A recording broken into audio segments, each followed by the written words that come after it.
ทุกคนไผที่ว่าใช้เบอร์ Unitel หลักเก่าเนาะมาเอาเงินเน็ตฟรีๆนำกันเราสามารถใช้ได้10มื้อกันเลยเนาะแล้วก็ตัวนี้แม่นโพรโมชันเฉพาะวันที่1เดือน12หาวันที่5เดือน12นี้เท่านั้นเด้อเนาะก่อนที่จะไปเบิ่งวิธีการเฮ็ดแม่นส่งให้หมู่เพื่อนหรือว่าส่งให้คนที่ว่ารู้จักฮักแพง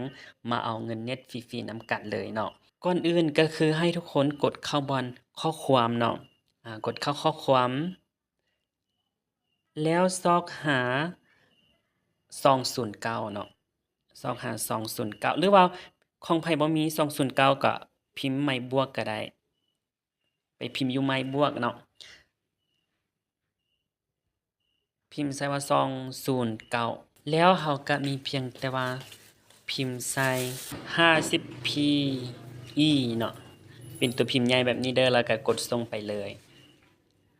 แล้วถ้ากดส่งเนาะเราถ้าน้อยหนึงแล้วก็ข้อความก็จะเข้ามาเนาะ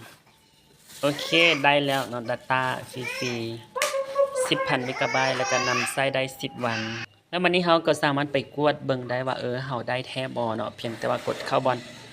โทรศัพท์แล้วกดดาว122สี่เหลี่ยมแล้วโทรออกเลยโอเคเราท่าน้อยหนึงเนาะ โอเคข้อความก็เด้งขึ้นมาแล้วกดเบิ่งเลยโอเคได้ตัวนี้เด้อจะเป็นเงินฟรีเนาะตัวนี้เป็นเงินเติมของใช้อีกได้แล้วเด้อเนาะนำใช้ฮอดวันที่11เดือน12 2025เนาะโอเคก็ขอบใจทุกคนที่มารับชมเด้ออย่าลืมแบ่งปันให้หมู่เนาะขอบใจหลายๆ